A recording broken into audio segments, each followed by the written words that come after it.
Olá, estudantes, professoras, diretores, vice-diretoras, todos bem? Todos prontos para mais uma aula de língua portuguesa? Vamos lá? Hoje a gente vai conversar um pouquinho sobre uma reflexão. A gente tem um assunto novo hoje, mas eu trouxe especialmente para conversar essa imagem. Vocês identificam, reconhecem? É uma águia de cabeça branca, o nome dessa espécie aí. Mas eu trouxe ela porque eu quero contar, na verdade, uma história que ela vem lá da África, vem basicamente do país de Gana, é contada oralmente, e ela conta a história, tem como título, né, porque ela conta a história da relação entre dois animais, ela conta a história da galinha e a águia. Já ouviram essa história? Conhecem? Então prestem atenção, porque a reflexão ela é sobre esses animais. Eles contam que uma vez um camponês foi caminhar na floresta e encontrou uma águia, mas ela ainda era filhotinho, estava no ninho, abandonada, sozinha, o único filhotinho sobrevivente de um ninho assim. Aí ele pegou o filhotinho, ficou com pena, pegou o filhotinho, recolheu e levou para casa dele, né, para o espaço onde ele vivia. E pensou, como que eu vou criar uma águia, né, aqui no sítio? E acabou colocando essa águia junto com as galinhas, pois ela no galinheiro. Tinha uma galinha choca ali, que tinha acabado de ter dos filhotinhos terem nascido, né, dos ovos terem eclodido, colocou o filhotinho de águia junto. E cresceu junto com os pintinhos. Cresceu como um pintinho, como um galo, como uma ave ali junto das galinhas, como um galináceo. Ok, então imaginem este animal com este porte, ciscando no chão, catando minhoca, correndo junto com os outros pintinhos, dormindo embaixo da galinha, e assim ele foi crescendo. Até que, grande já, com um porte bem maior, ele se parecia uma águia, mas não se comportava como uma. Muito bem, o camponês já estava acostumado, não se importava com isso. Mas chegou lá um naturalista, na verdade um especialista em aves. E quando ele identificou uma águia ali no meio, ciscando no terreno, junto com os outros animais, ele fez questão de chamar a atenção do camponês, né? E ele disse, aquele animal ali não é uma galinha, aquele animal ali é uma águia. E o camponês disse, sim, eu sei, eu que trouxe, eu encontrei ele sozinho, eu trouxe e criei junto com as galinhas, então ele se comporta como uma galinha, então ele nem sabe que ele é uma águia, sempre foi galinha, na cabecinha dele ele é uma galinha. O camponês disse, o naturalista, né, o especialista disse, não, de jeito nenhum, esse animal sabe que ele é uma águia sim, está na natureza dele. Aí ele pegou a águia e disse, vou provar. Pegou a águia e disse, águia, você não pertence ao chão, você pertence aos ares, voe, e jogou a águia. Quando ele jogou a águia para o alto, a águia bateu a asa como uma galinha, assustada, e puf, caiu no chão, correu junto com as companheiras e continuou ciscando. O camponês só falou, viu? Eu disse. O especialista não se conformou. Não. Vou fazer um segundo teste. Eu conheço esse animal tem na natureza dele o ar, ele não é um animal de chão. Pegou a águia e subiu em cima da casa.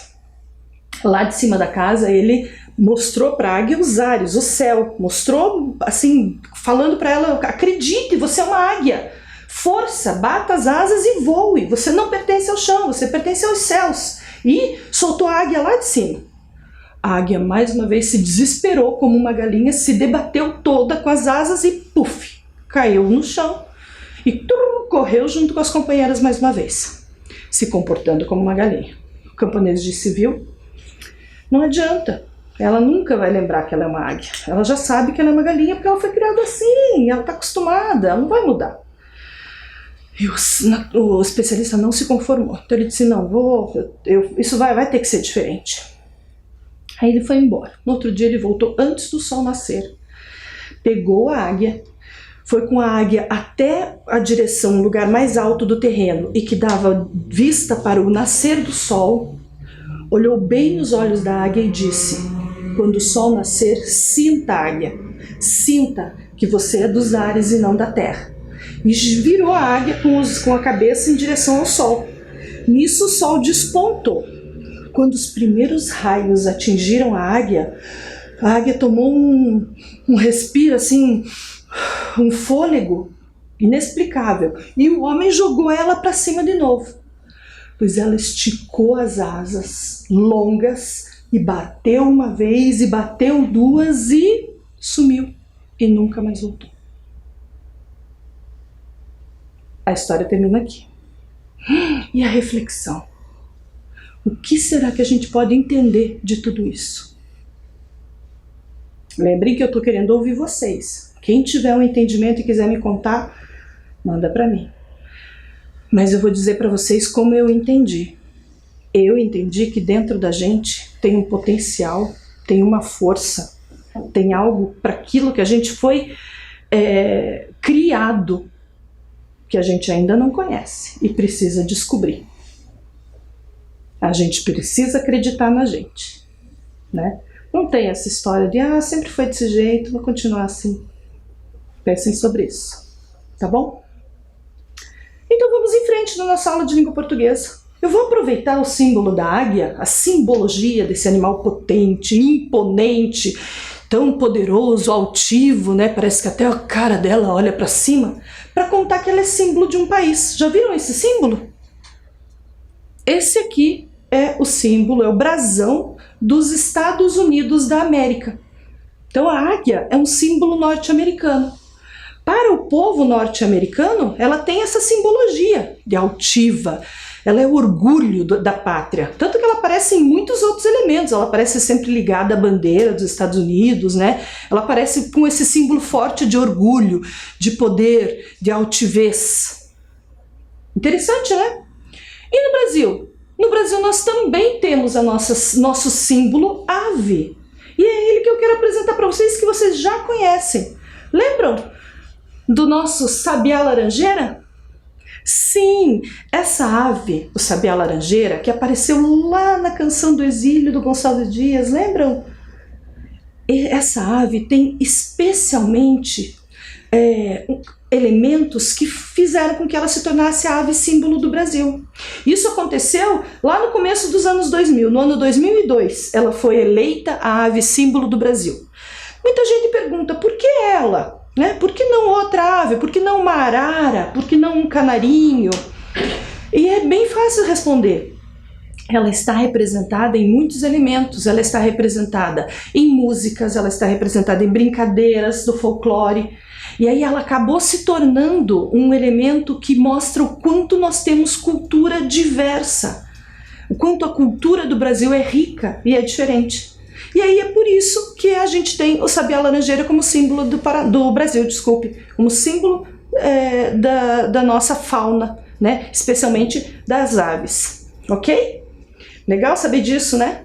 Muito bem, já que a gente está falando então de aves, a gente falou da galinha, de certa forma, com aquele comportamento tão obediente, tão ali limitado, parecia, né? Da águia, com esse símbolo de altivez, de importância, né? De força. E agora do sabiá, com esse elemento cultural, com esse canto magnífico. Mas será que são só esses elementos que caracterizam as aves? Será que é só isso que a gente olha? A gente até na ave norte-americana, símbolo norte-americano, a gente olhou até elementos que são humanos, né? A altivez, não sabe se ela é altiva, mas ela aparenta, né? Aparenta ter orgulho de ser águia. Mas será que a gente só tem esses elementos? Como a gente sabe outras informações sobre aves? Alguém já deve ter pensado, ai professora, mas é aula de português ou aula de ciências? Você vai falar de aves? Porque nós vamos falar de um gênero textual que fala de aspectos científicos. E eu escolhi as aves para a gente fazer essa leitura, certo? Vamos conhecer? O assunto que a gente trouxe é esse aqui, ó, um texto científico de divulgação científica chamado O Brasil é o segundo país com mais espécies de aves existentes. Esse é o título do texto. Diz ainda, com 18 mil espécies espalhadas pelo mundo, o Brasil é o segundo país que mais guarda gêneros de aves do mundo, ficando apenas atrás da Colômbia. Segundo observadores e especialistas em aves, podemos encontrar aqui no país cerca de 1919 espécies. Olha quantas informações importantes a gente tem só nesse trechinho. Só que algumas informações estão relacionadas e a gente precisa aprender a olhar isso. Como que eu olho num texto as informações e já vou aprendendo o que ela me transmite, né? Tirando dela elementos para eu compreender esse texto. Então vamos lá. Se o Brasil é o segundo, é porque tem um primeiro. Vocês já acharam qual é o primeiro ali? Tem essa informação no texto? O que mais tem naquele pequeno texto ali embaixo? Vamos olhar. Diz assim, ó. O Brasil é o segundo país que mais guarda gêneros de aves do mundo. O que será que significa guardar? Que sentido tem esse?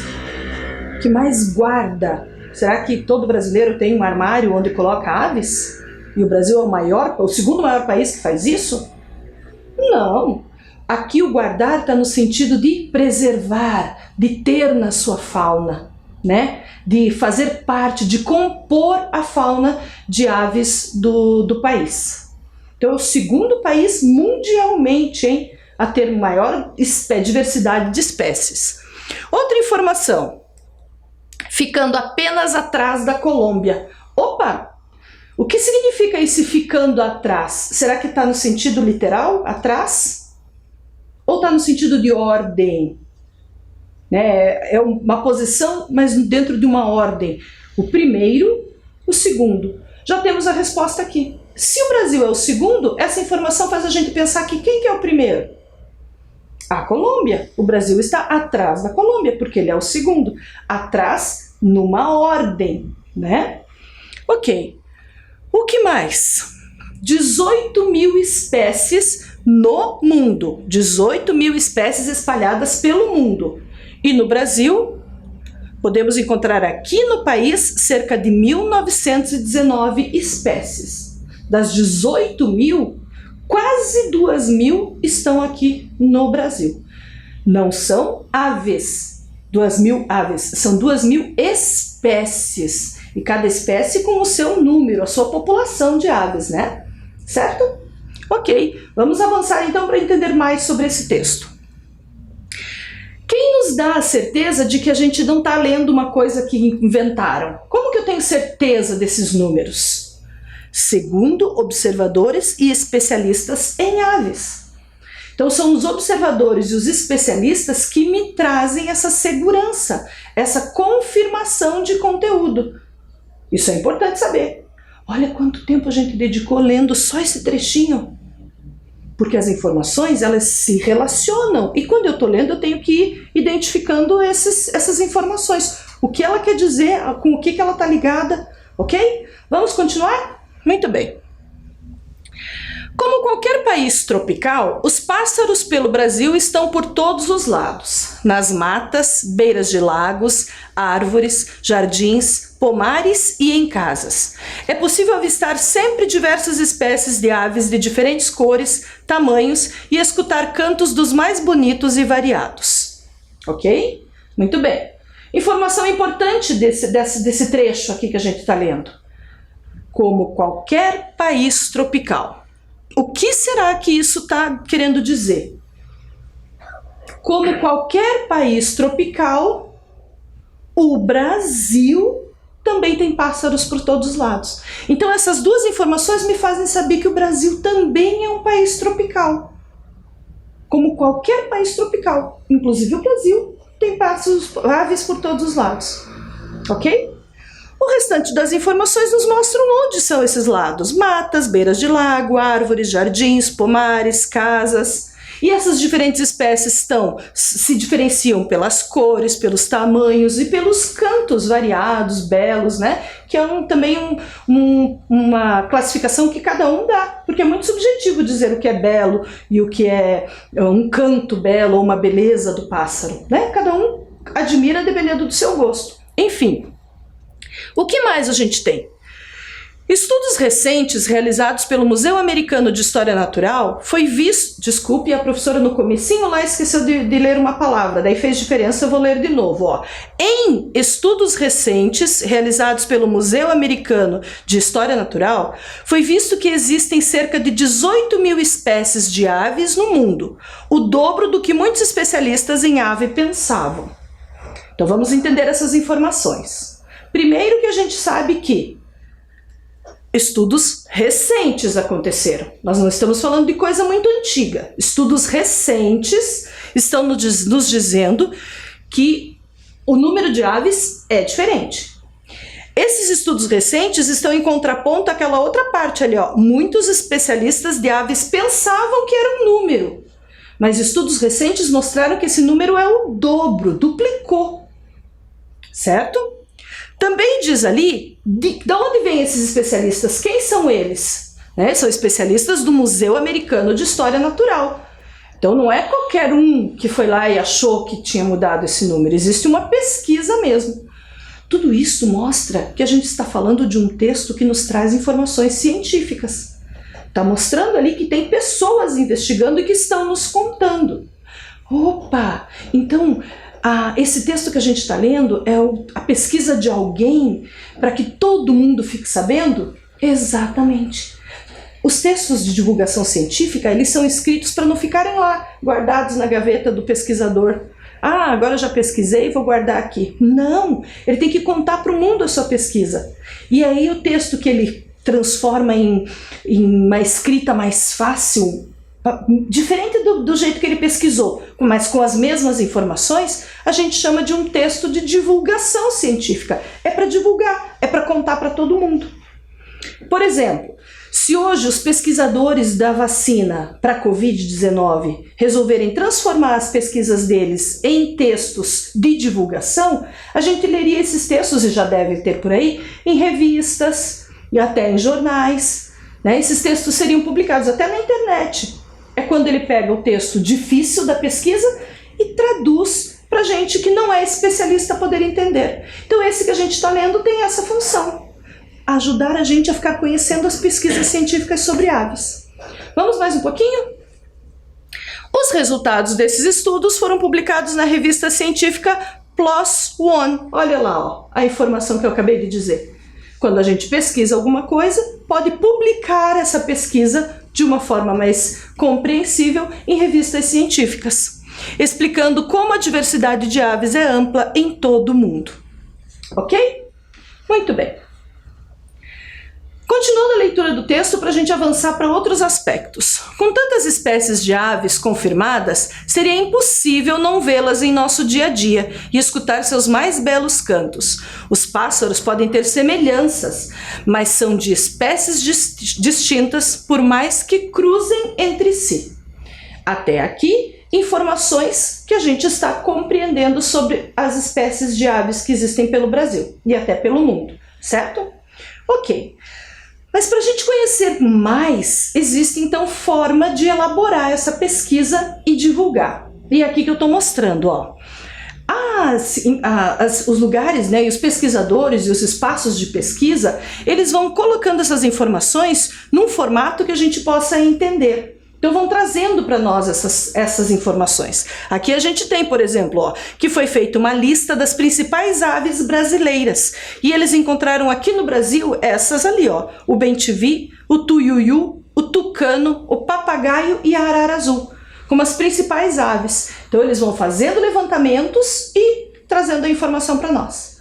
Quando eles coletam essas informações, eles vão registrando em um formato que a gente conhece como ficha técnica. Para eles é realmente uma ficha técnica, e para nós também, né? Porque traz dados técnicos. Querem ver? Olha só. Essa aqui do ladinho, ó, do lado da imagem do bem-te-vi, é uma ficha técnica. Repare que os nomes que estão ali são nomes difíceis para a gente entender, porque são nomes técnicos, ok? Então a gente tem a classificação científica e todas as informações que são específicas desse animal.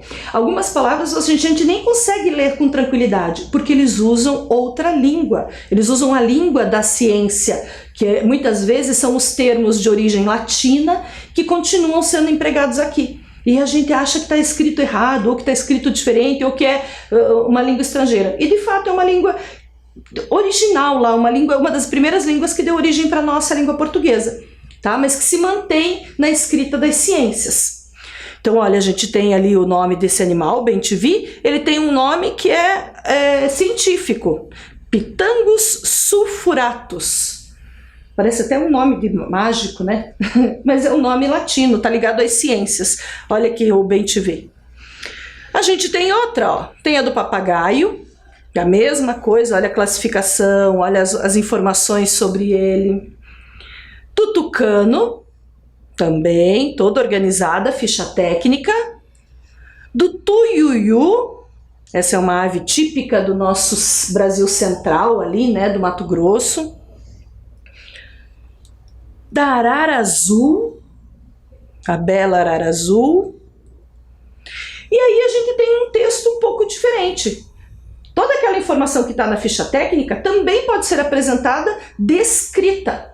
Eu trouxe uma especificamente da arara azul, tá? Para a gente conhecer mais ou menos. Tá? Não vamos fazer uma leitura de cada partezinha aqui, mas a gente precisa conhecer que informações eles trouxeram da arara azul nesse formato descritivo, assim, né, ao longo do texto. Então vamos lá. A arara azul, como o nome sugere, destaca-se pela coloração azul de suas penas, mas precisamente da cor cobalto. Um detalhe interessante é que na parte inferior das asas e da longa cauda, a coloração não é azul, como no restante do corpo, e sim preta. Na cabeça, é possível perceber um anel de cor amarela ao redor dos olhos. Além disso, a coloração amarela é percebida nas pálpebras e base da boca. O bico desse animal é grande e curvo, dando a impressão de que esse é maior que o próprio crânio. Isso que eu estou contando para vocês é para vocês irem imaginando, mas é exatamente como o cientista colocou a imagem do lado. Então esse texto tem que trazer como se fosse um espelho da imagem, ok? Por isso ele é um texto de divulgação, fácil para a gente entender, não com termos técnicos, mas bem descritivo. Esse animal destaca-se também pelo seu tamanho. Uma arara azul adulta pode atingir até 1 metro de comprimento e pesar até 1,3 kg. Quando nascem os filhotes, apresentam cerca de 30 gramas e um tamanho de cerca de 82 milímetros. Esses animais são aves sociais, sendo encontradas em pares ou grupos. Esses grupos podem ser encontrados em locais de alimentação e nos chamados dormitórios, que funcionam como áreas para descanso. Agora, além de falar só do animal, esse texto trouxe informações sobre como ele vive, como ele se alimenta, como ele dorme, né? Então essas informações, dizendo que ele é social, dizendo que ele vive em grupos, que ele se alimenta sempre no mesmo lugar chamado de como eles chamaram ali, locais de alimentação e locais onde dormem, que são os dormitórios, né? Mesma região de árvores. Então aqui ele já está saindo da descrição física do animal para dizer como ele vive, ok? O que mais? As araras azuis apresentam alta capacidade de socialização entre os membros do grupo. Uma característica interessante da arara azul é que ela apresenta comportamento monogâmico, com formação de casais que permanecem unidos até mesmo fora da estação reprodutiva. Esses pares dividem tarefas entre si, como cuidar com o filhote e com o ninho. Agora o texto já está nos levando para conhecer como ele vive, né? Como é que ele se relaciona na composição de grupo. E é quase que uma composição familiar, se a gente trouxesse para a realidade humana, né? É o par ali, o casal, cuidando do filhote. Mesmo quando não está na fase reprodutiva, mesmo quando não tem filhote, o casal, se mantém unido. Ok.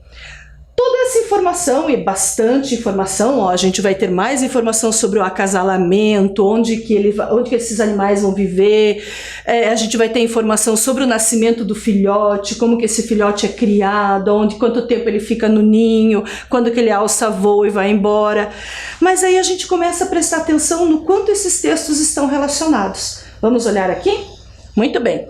Aqui a gente tem a informação exatamente da imagem. Lembram o que a gente disse, Como o nome sugere, a arara azul destaca-se pela coloração azul de suas penas, mais precisamente da cor azul cobalto. Olha como está relacionada a informação escrita com a imagem. O mesmo acontece com essa aqui, Na parte inferior das asas e da longa cauda, a coloração não é azul, como no restante do corpo, e sim preta. Olha como podemos observar na imagem.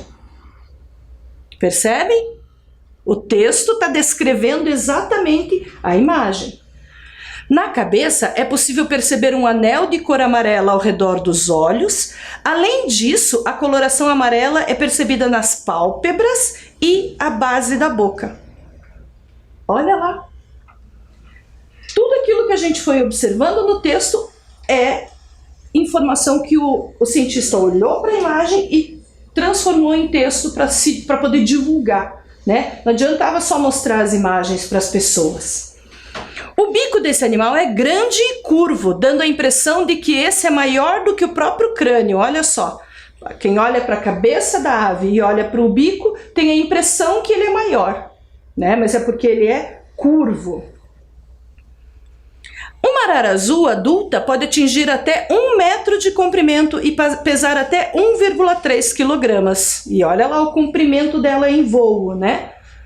Da cabeça até o final da cauda, ela alcança 1 metro, até 1 metro. Aí informação sobre eles serem animais sociais, a informação sobre o comportamento monogâmico, lá apenas um par, todas relacionadas às imagens.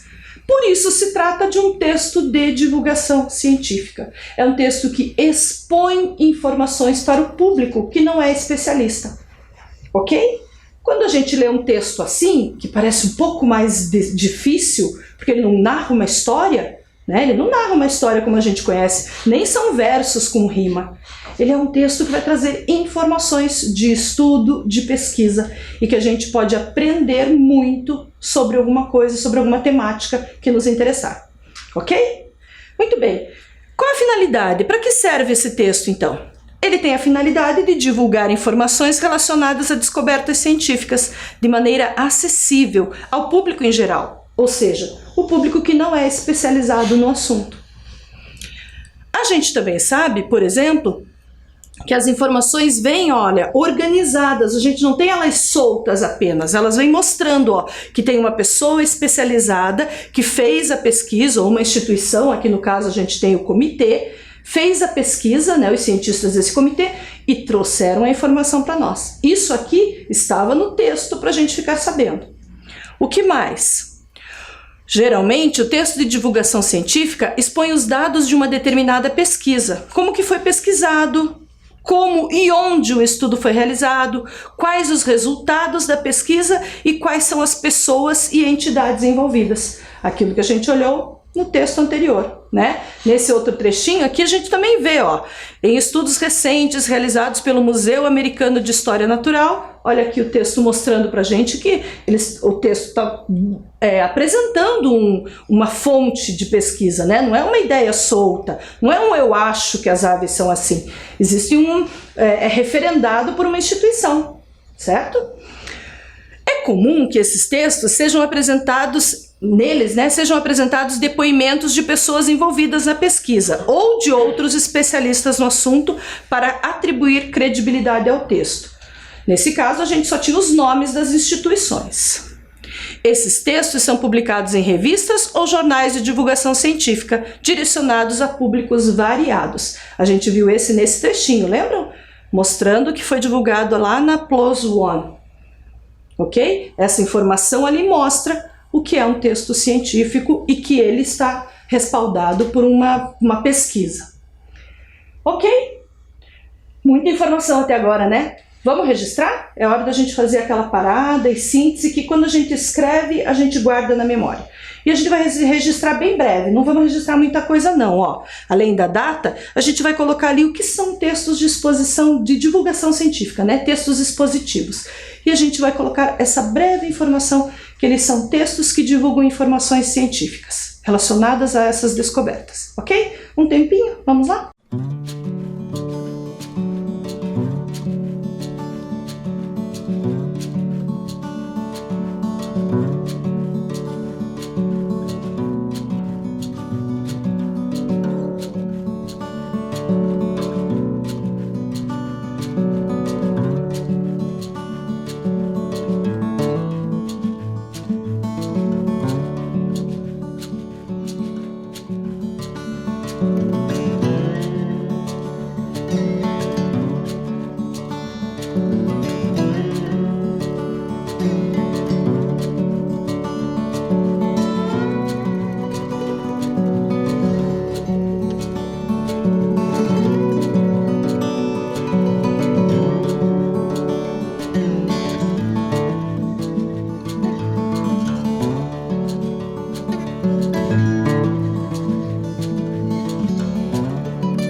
Ok, registro feito, vamos exercitar, vamos para uma atividade. A atividade vai acontecer da seguinte forma, olha só, vocês vão copiar essa informação ali, que são uma lista de 5 nomes de aves, as 5 principais espécies que aquela pesquisa científica descobriu no Brasil. Lembra que eu mostrei o nome delas nas fichas técnicas? Ok, agora vocês vão tentar lembrar o nome delas e escrever aí. Para ajudá-los, eu vou colocar as imagens. Então vocês vão ter um tempinho primeiro para registrar isso daí e depois na sequência já começam a aparecer as imagens. Cada imagem está relacionada a uma letra. Então a imagem A vai ser para a ave da letra A e assim consecutivamente, ok? Vamos lá?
Ok, conseguiram? Vamos corrigir?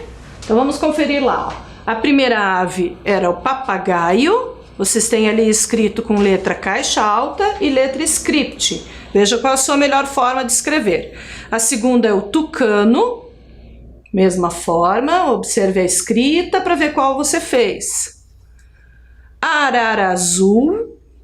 Repare que a arara azul tem dois nomes, por isso ela é separada por um hífen, que é aquele pequeno traço entre as duas palavras. Arara, hífen, azul. Bem-te-vi, da mesma forma, 3 palavras.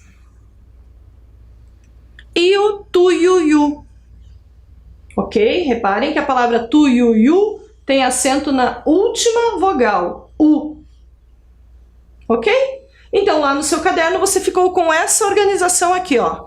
Papagaio, letra A, tucano, letra B, arara azul, letra C, bem-te-vi, letra D e tuiuiu, letra E. Conferiu? Então, vamos adiante, né? Quem não conseguiu completar, não tem problema, a gente pode fazer com calma depois, tentando lembrar. O que a gente tem agora é como se fosse um resuminho da nossa aula, para a gente ver se a nossa memória está bem forte aí, firme, trabalhando, tá? Então vamos relembrar algumas coisas. Lembra qual é a ave símbolo do Brasil? Sim? Claro, conversamos sobre ela em outra aula, inclusive, é o sabiá laranjeira. Vamos para frente. Quando a gente lê um texto e a gente precisa relacionar as informações, a gente precisa fazer isso sempre. Então a gente vai fazer isso agora. Nesse trecho aqui, ó, que é lá do livro, o que será que a gente pode entender? Lembram daquela aula de contexto? O que será que a gente pode entender com aquela palavra ali, ó, ornitológicos? O que será que essa palavra quer dizer olhando o texto? Então vamos analisar. Primeiro, eu tenho que descobrir um assunto principal. O assunto principal é aves, está escrito ali no título já, as principais aves brasileiras. O que fala sobre essas aves? Fala que tem uma lista, foi feita uma lista sobre elas, e quem fez essa lista foi um Comitê Brasileiro de Registros Ornitológicos. Logo em seguida tem nomes de aves, ó. Diz que eles fizeram algumas pesquisas e levantaram principais espécies encontradas aqui no Brasil, que foram o bem-te-vi, o tuiuiu, o tucano, o papagaio e a arara azul. Então, um Comitê Brasileiro de Registros de Aves, de estudos sobre aves. Ornitológicos são os estudos feitos sobre as aves. Ok? Como que nós aprendemos uma palavra difícil assim? Pegando informações do texto. O que mais a gente pode buscar num texto? Olha aqui, ó. E lá nas palavras que estão aquelas letras, aliás, que está entre parênteses lá, do lado do nome do comitê. Comitê Brasileiro de Registros Ornitológicos. O que será que significa? Como é que a gente pode entender o significado daquelas letras? A gente já conversou sobre isso. Quem lembra? Essas letras representam uma sigla. A sigla é a letra inicial de cada palavra que compõe o extenso nome. Como eles trabalham com produção de texto, né, texto científico, resume-se cada vez que apresenta a primeira vez o nome completo, depois só apresenta a sigla. Então aquela informação que estava do lado do nome é a sigla do nome do comitê. Certo? Compreendido? Quando a gente tem uma sigla, a gente tem, na verdade, as letras iniciais de um nome mais completo, um nome mais extenso. Ok? Isso é importante para a gente observar nos textos que a gente lê. Vamos para frente mais um pouquinho e vamos realizar uma última atividade. Nessa atividade vocês vão escrever o nome de aves que vocês conheçam. Eu estou sugerindo ali 2 nomes. 2 nomes já seria suficiente. Mas se você quiser fazer essa lista maior, se você quiser relembrar de tudo que a gente leu agora, que são animais que você conhece também, aves, né? Nós estamos falando especialmente de aves, escreve aí, ok? Então vamos lá, um tempinho para registrar e já responder.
Ok, escreveram?